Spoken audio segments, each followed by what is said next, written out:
பத்தி எதிர்கட்சி கடுமையா விமர்சனம் பண்றாங்க, அதை எப்படி பாக்குறீங்க?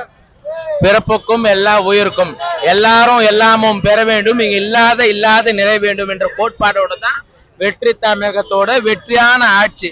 இதை பார்த்து வயிற்றெரிச்சலுடன் போராமைப்பட்டு, அதாவது ஒரு பொறுப்பு கொடுத்த உடனே எல்லாமே நடக்குமானா நடக்காது.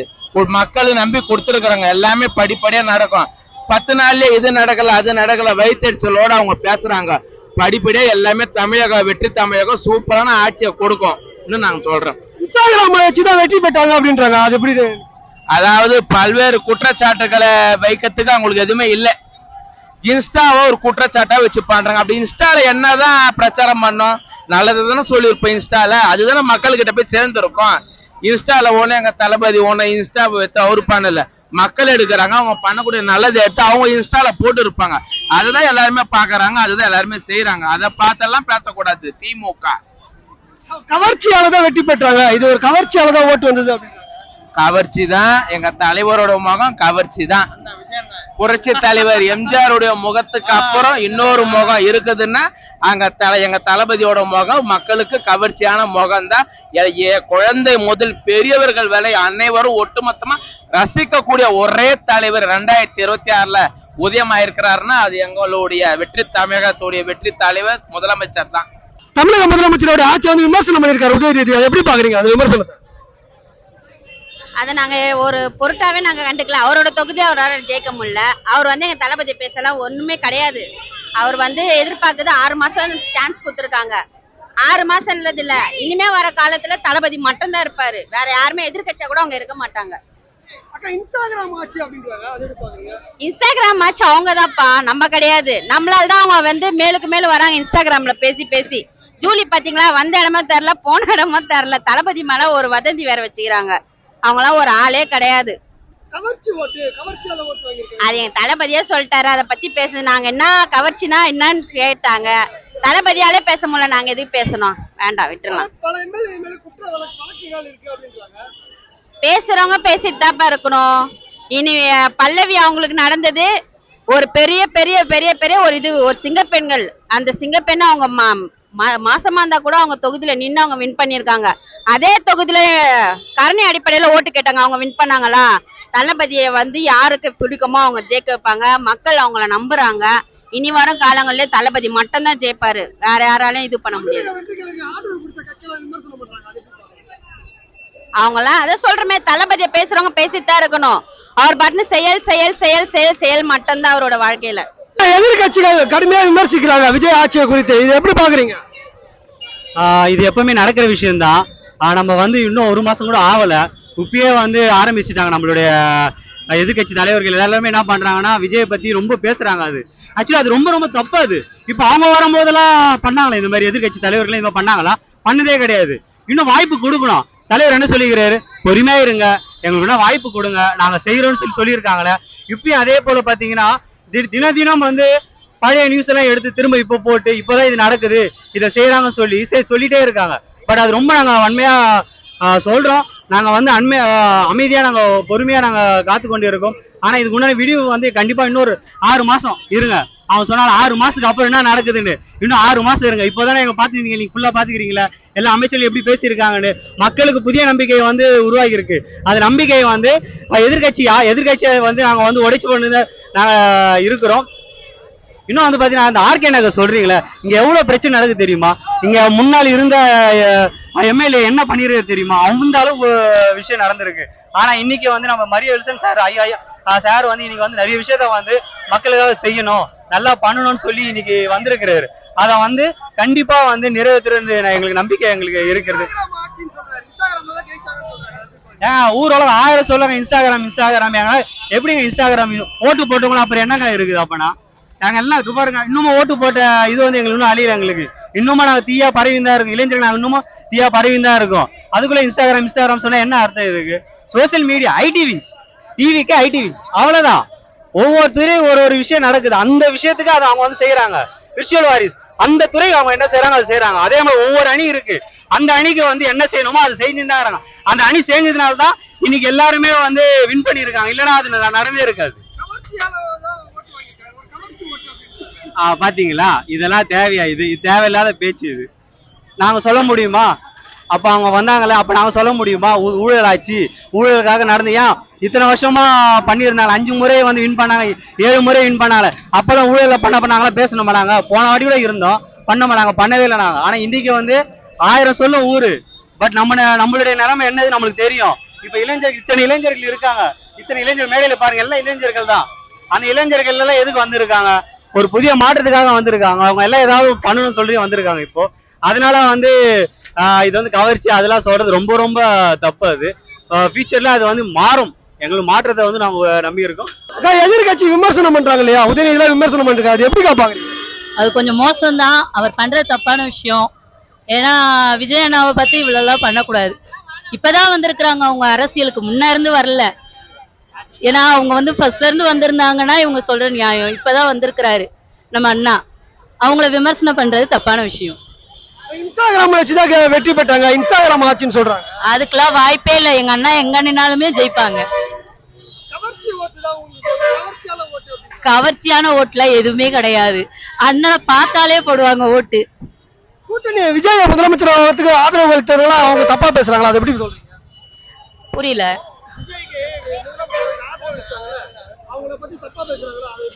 அது எல்லாத்தையுமே பேசிக்கிட்டே தான் இருப்பாங்க, பேசுறவங்க பேசிக்கிட்டே தான் இருப்பாங்க. அது பேசுவாங்க, இன்னும் பேசட்டும், அண்ணன் இன்னும் வளருவாங்க. அக்கா, எதிர்கட்சி தலைவர் உதயநிதி கடுமையா விமர்சிக்கிறாரு, அது எப்படி பாக்குறீங்க அந்த விமர்சனத்தை? அவங்க பண்ணல, இவங்க பண்றாங்க, அதனால அவங்க அப்படி சொல்றாங்க. அதையெல்லாம் நம்ம எடுத்துக்க கூடாது. இனிமே நடக்கிறதெல்லாம் நல்லதா நடக்கணும்னு யோசிக்கணும். அப்படி இல்லைங்க, அவங்க எல்லாம் நல்லது செஞ்சிருந்தா ஏன் இவங்களுக்கு ஓட்டு போட்டிருப்பாங்க? அவங்க எதுவுமே பண்ணல, அதனால இவங்களுக்கு போட்டிருக்காங்க. அது அவங்களுக்கு பொறாமையா இருக்கு, வயிற்றுச்சலா இருக்கு, என்ன பேசணும் தெரியாம அப்படி பேசுறாங்க, அவ்வளவுதான்.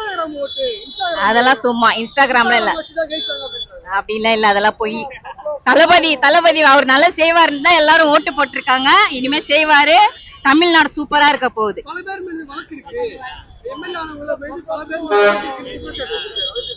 அவங்க மேல கூட தான் இருக்கு, அது அவங்க ஃபர்ஸ்ட் சொல்லவே கூடாது. அவங்க மேல கூட தான் நிறைய இருக்கு, அது அவங்க ஃபர்ஸ்ட் சொல்லவே கூடாது இல்ல. அவங்க ஃபர்ஸ்ட் நியாயமா இருந்தா, அவங்க எங்களுக்கு எல்லாமே பண்ணியிருந்தா அவங்க சொல்லலாம். அவங்க எதுவுமே பண்ணாம இவங்களை எப்படி சொல்லலாம்? இவங்க வந்து ஒரு 40 நாள் தான் ஆகுது, அதுக்குள்ள அவங்களை எப்படி அவங்க விமர்சனம் பண்ணலாம்? அதெல்லாம் மக்கள் ஏத்துக்க மாட்டாங்க. மக்கள் எல்லாம் உஷாரா தான் இருக்காங்க. அக்கா, கடுமையான விமர்சனம் பண்ணிருக்காங்க எதிர்கட்சி, இது எப்படி பாக்குறீங்க?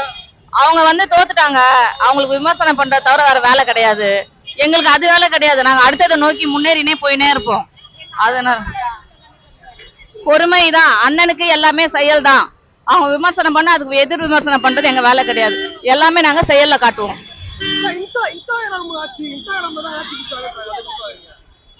அதெல்லாம் இன்ஸ்டாகிராம்ல ஆட்சி பிடிக்கல. எங்க அண்ணா நியாயமா பேசி மக்களுக்காக வந்திருக்காரு, மக்களுக்காக உண்மையா உழைக்கணும்னு வந்திருக்காரு. எங்களுக்காக வந்தவர் மக்களுக்காக தான் சேவை செய்வாரு. தப்பா அவங்க திமுக ஆட்சியில நடந்ததெல்லாம் உங்களுக்கே தெரியும். சோ அதனால எங்க அண்ணா வந்து பொறுமையா செயல்ல காட்டுவாரு, ஆக்ஷன்ல பண்ணுவாரு. விமர்சனம் பண்ணிக்கிட்டு நாங்க இது பண்றோம் அது பண்ணலாம் சொல்ல மாட்டேன், சொன்னதை செய்வாரு. அதுதான் எங்க அண்ணனுடைய வேலை. எங்க அண்ணன் அன்பால ஓட்டு வாங்கியிருக்காரு. கவர்ச்சியால யாருக்கிட்டையும் ஓட்டு வாங்கல, அந்த மாதிரி வாங்கணும்னு அவசியம் இல்லை எங்க அண்ணாக்கு. சோ அன்பால எங்க ஓட்டு வாங்கியிருக்காரு. எங்க அண்ணனுக்காக நாங்க போட்டிருக்கோம். நாடு நல்லா இருக்கிறதுக்காக எங்க அண்ணனை வர வச்சிருக்கோம். சோ அதனால எங்க அண்ணனுக்காக நாங்க போட்ட ஓட்டு அன்பான ஓட்டு, கவர்ச்சியான ஓட்டு இல்ல. எங்க தளபதி ஆட்சியை வெற்றி ஆட்சியா நாங்க பாக்குறோம். எங்க தளபதி ஒன்னும் சொல்ல முடியாத அளவுக்கு நாங்க வென்று வருவோம். எல்லாத்தையும் அதெல்லாம் சும்மா ஆட்சி பிடிது இன்ஸ்டாகிராம் எல்லாம் இல்ல, அவர் தனிச்சு நின்னு போராடி ஜெயிச்சிருக்கிறாரு. அதுக்கு முக்கியத்துவம் நம்ம கொடுத்தே ஆகணும். அது எப்படி கவர்ச்சி ஓட்டுன்னு சொல்ல முடியும்?